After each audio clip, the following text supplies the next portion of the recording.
TX Glorious Frenchies, can you talk about when shipping out, delivering a puppy, do you ask for the whole asking price or half before you meet? And what is the procedure? Well, I mean, so the first thing is for us, and again, this is all depending on what you want to do, but for us, no puppy ever leaves until it's been fully paid for. No puppy is reserved for anybody until we've taken a deposit. How much should the deposit be? That depends on probably, at least $500. And for a more expensive dog, more than that. Maybe 10, 20, 30% of what the final value of the puppy is. So you've got two things to think about here. The first one is that if people don't put any money down and you say, okay, that puppy's yours, they change their mind, and then you're 8 weeks into this, and now somebody says, oh, you know what? Things have changed, I don't want the puppy anymore. Now you've got a puppy that you've got to sell quickly at 8 weeks, much harder to do than a puppy that was a week old. So don't fall into that trap, that's the first thing. And the second thing is, look, somebody can pay you some money and then they can change circumstances and say, I'm not coming to get the puppy. You've got to decide what that costs you. If you've now got to sell the puppy in a hurry for a lower price, it damaged you. And so, I would keep the deposit in those situations, but you need to make it abundantly clear on the contract exactly what the terms and conditions are. Otherwise, you're likely to end up with an argument, and that's never what you want. You want everybody to be happy. Okay, moving on. My mouse will now work, and it's misbehaving. Sorry about this. Come on, okay. Someone says Tammy's beautiful. Chapo Vegas, yes she is.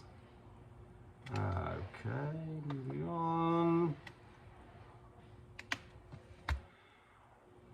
Rel Monga, thanks for the quick insight of progesterone test. My vet's outsourced and I don't know what machine they used. He wanted the progesterone to be 5. She went from 2 to 23.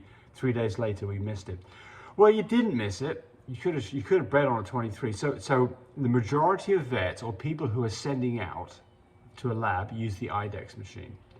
But you do want to know, if possible, what the machine is, because it does make a difference. I'll give you an example. For an IDEX machine, ovulation's around 5. The next day it'd be an 8, the day after it'd be a 15. You'd do an AI on 15. The day after that, you'd be at about a 25, and you'd do a TCI on 25. So you could have done a TCI on this dog. You probably could have done a vaginal. But if it had been a mini Vitus machine, where an IDEX is 15, a mini Vitus would be 28. So although they all give you measurements supposedly in nanograms per milliliter, they're different numbers, which doesn't make any sense at all to me. It never has, but that's just the fact of it. So all machines have a different scale, and when they say it's in nanograms per milliliter, you can just completely disregard that, because it's in fliffy fluffy units, whatever you want to call it. And you need to know what the fliffy fluffy units are for that machine to be the right place to breed. So the machine that we sell and I use all the time, Fine Care, is close to IDEX, but it is higher. IDEX 5, Fine Care 7. Next day, IDEX 8, Fine Care 12. Next day breeding, IDEX 15, Fine Care 17 to 20. So there you go. So a bit different. And then the other thing is some machines, and some of these IDEXs, don't go above 20. So that's kind of a bit unfortunate, because if you want to start doing surgical, and they come back and say it's above a 20, well, how high above a 20 is it? And the Fine Care reads all the way up into the 40s and higher. ZZ94601, does diet affect the size of the litter? No. I mean, if you starve a dog, you may not have any puppies at all. I mean, that's true, but no. Diet can change the physical weight of an individual puppy or an individual dog, of course. So, you need to provide the best and good nutrition for your dogs, because you don't want to be skinny. You don't want your mum to be losing too much weight when she's whelping, weaning puppies. And if you don't give enough nutrients to mum, remember this, mum is turning herself and her food into puppies. If you don't give her enough resources in terms of food, she turns more of herself into puppies, and she will look really rough. Spine will start showing, coat's getting blown, she's getting skinny. You want lots of calories for mum. You want to give mum as much as she physically wants to eat. Don't don't give back on, don't cut back on her food. And I mean, this goes into the other part about this, is a pregnant dog does not want to be a skinny dog. I like to have a dog that's slightly tubby while it's going into the last stages of its pregnancy. So Riles with Soul says, very informative. Talk about spaying and neutering. Breeding is very taboo where I live in Northern California. A vet near me refuses to microchip the dog unless I spay them. Microchip the dog yourself. You don't need a vet for that. Just go buy microchips. Do it yourself. It's easy. Don't have to have a. And I mean, look, do you need to microchip? Well, not really. I mean, what does a microchip do? A microchip is useful if a dog has got lost and turns up in a pound, and then they can then wand it, find out what the microchip number is. But that's only any good if you've registered the microchip on. There's a few sites for this, and if you haven't registered in the right place, then the number is meaningless.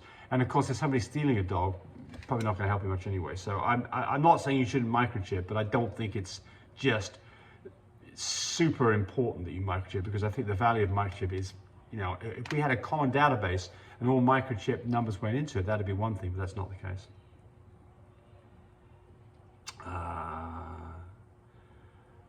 So look, next one up here. Come on, Mousy.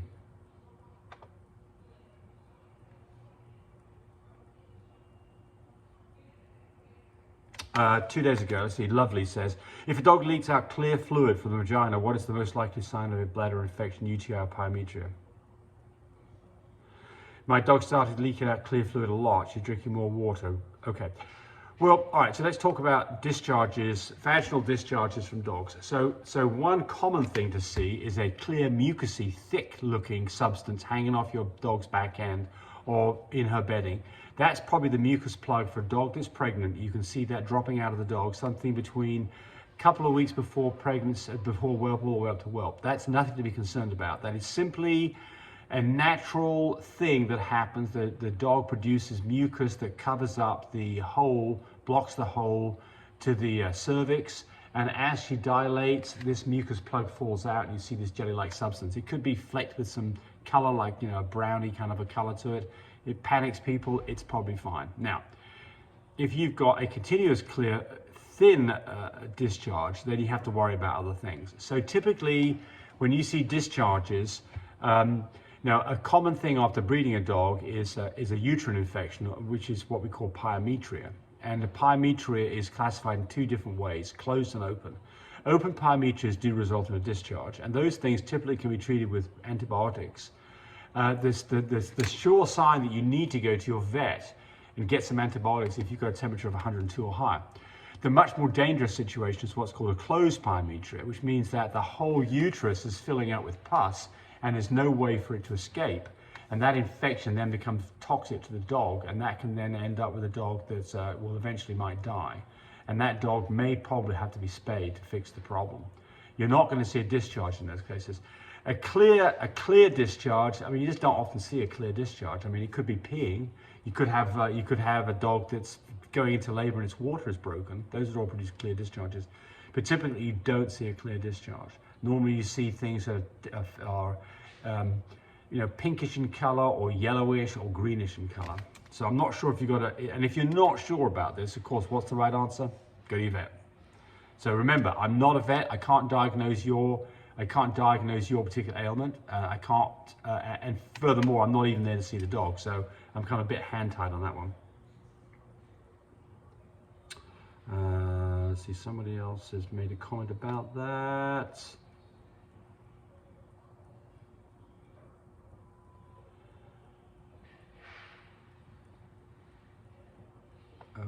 Okay, thanks for watching the video. I really appreciate people who subscribe to me. It helps me, encourage me to do more of these videos. But do remember, disclaimer here, I am not a vet. I'm not a licensed medical professional. I'm purely a person who's been breeding dogs for the last couple of decades. Any information that you got from this video, use at your own risk. There's nothing implied here, and certainly this should not be used as a substitute for advice from your veterinarian or your medical professional. I hope you enjoyed the video. Come back for more of them. Bye.